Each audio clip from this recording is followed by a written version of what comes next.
Hi dears, welcome back. അപ്പോൾ ഇന്നത്തെ recipe വളരെ എളുപ്പത്തിൽ ഉണ്ടാക്കിയെടുക്കാൻ പറ്റിയ ബ്രെഡ് വെച്ചിട്ട് ഒരു അടിപൊളി സ്നാക്കിൻ്റെയാണ്. നല്ല ടേസ്റ്റാണ് ഇത് കഴിക്കാനായിട്ട്, അതുപോലെ തന്നെ ഉണ്ടാക്കിയെടുക്കാനും നല്ല എളുപ്പമാണ്. അപ്പോൾ പെട്ടെന്നൊരു ഗസ്റ്റൊക്കെ വന്നാലും അതുപോലെ തന്നെ വൈകുന്നേരം ചായയുടെ കൂടെയൊക്കെ പെട്ടെന്ന് ഉണ്ടാക്കിയെടുക്കാൻ പറ്റിയ നല്ലൊരു സ്നാക്ക് തന്നെയാണ്. അപ്പോൾ ഉണ്ടാക്കി കഴിയുമ്പോഴത്തേക്ക് പാത്രം കാലിയാവുന്ന വഴി അറിയില്ല, അത്രയും ടേസ്റ്റാണ്. അപ്പോൾ എങ്ങനെയാണ് ഈ ഒരു സ്നാക്ക് തയ്യാറാക്കുന്നതെന്ന് നോക്കാം. അതിന് മുന്നേ ആയിട്ട് ചാനൽ സബ്സ്ക്രൈബ് ചെയ്യാത്തവരുണ്ടെങ്കിൽ സബ്സ്ക്രൈബ് ചെയ്യാൻ മറക്കരുത്. തൊട്ടടുത്തുള്ള ബെല്ലൈക്കണും കൂടെ ഒന്ന് ക്ലിക്ക് ചെയ്യുകയാണെങ്കിൽ ഇനി ഞാൻ പുതിയ വീഡിയോസ് ഇടുമ്പോൾ അതിൻ്റെ നോട്ടിഫിക്കേഷൻസൊക്കെ പെട്ടെന്ന് തന്നെ കിട്ടുകയും ചെയ്യും. അപ്പോൾ ഈ ഒരു സ്നാക്ക് തയ്യാറാക്കി എടുക്കാൻ വേണ്ടിയിട്ട് ആദ്യം തന്നെ ഒരു ബൗളെടുത്ത് അതിലേക്ക് ഒരു കോഴിമുട്ട പൊട്ടിച്ചൊഴിക്കാം. പിന്നെ ഇതിലേക്ക് വേണ്ടത് ഒരു 3/4 ഗ്ലാസ് പാലാണ്. അപ്പോൾ അതും കൂടെ ഇതിലേക്ക് ഒഴിച്ചു കൊടുക്കാം. ഇനി ഇതിലേക്ക് മധുരത്തിന് ആവശ്യമായിട്ടുള്ള 2 ടേബിൾ സ്പൂൺ പഞ്ചസാര, പിന്നെ 2 ടേബിൾ സ്പൂൺ മൈദ. ഇനി ഇതിലേക്ക് ചേർത്ത് കൊടുക്കുന്നത് നല്ലൊരു ഫ്ലേവറിന് വേണ്ടിയിട്ട് ഒരു 1/4 ടീസ്പൂൺ ഏലക്കാപ്പൊടിയാണ്. അപ്പോൾ ഏലക്കാപ്പൊടി കൂടി ചേർത്തിട്ട് നന്നായിട്ടൊന്ന് മിക്സാക്കി എടുക്കാം. അപ്പോൾ കട്ടയൊന്നും ഇല്ലാതെ നന്നായിട്ട് തന്നെ മിക്സാക്കി എടുക്കണം.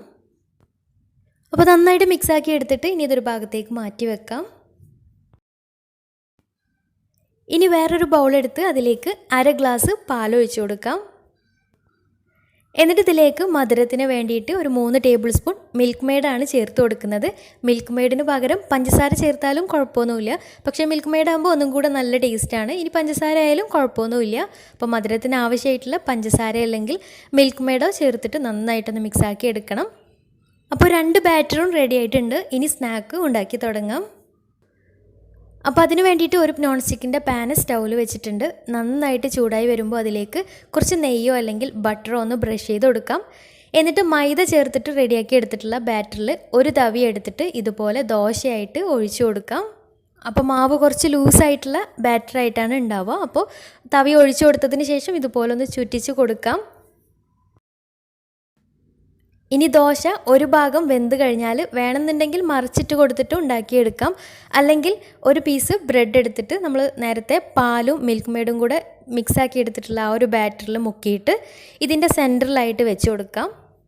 എന്നിട്ട് ദോശയുടെ 4 ഭാഗവും ഇതുപോലെ ബ്രെഡിൻ്റെ മുകളിലേക്കായിട്ട് ഫോൾഡ് ചെയ്ത് കൊടുക്കാം. ഇതുപോലെ സ്ക്വയറായിട്ട് ഫോൾഡ് ചെയ്തെടുക്കാം. എന്നിട്ട് ഇതിൻ്റെ മുകളിലായിട്ട് കുറച്ച് നെയ്യോ അല്ലെങ്കിൽ ബട്ടറോ ഒന്ന് ബ്രഷ് ചെയ്ത് കൊടുക്കാം. എന്നിട്ട് താഴ്ഭാഗം കളറൊക്കെ ഒന്ന് മാറി നന്നായിട്ട് വെന്ത് കിട്ടിയാലും മറിച്ചിട്ടിട്ട് 2 ഭാഗവും മുകൾ ഭാഗവും ബ്രൗൺ കളറാക്കി എടുക്കാം.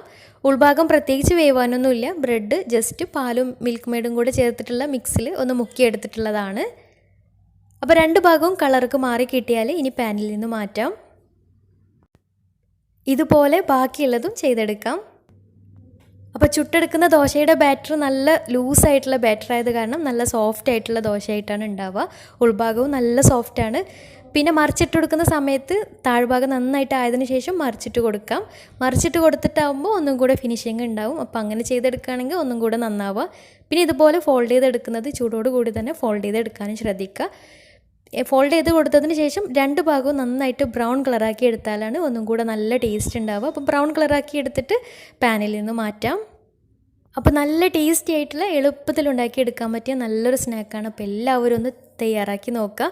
മിൽക്ക് മെയ്ഡിന് പകരം പഞ്ചസാര ചേർത്തിട്ടും ഉണ്ടാക്കിയെടുക്കാം. അപ്പോൾ നിങ്ങൾ ഉണ്ടാക്കി നോക്കിയിട്ട് നിങ്ങളുടെ ഫീഡ്ബാക്ക്സ് താഴെ കമൻറ്റ് ബോക്സിൽ അറിയിക്കാൻ മറക്കരുത്.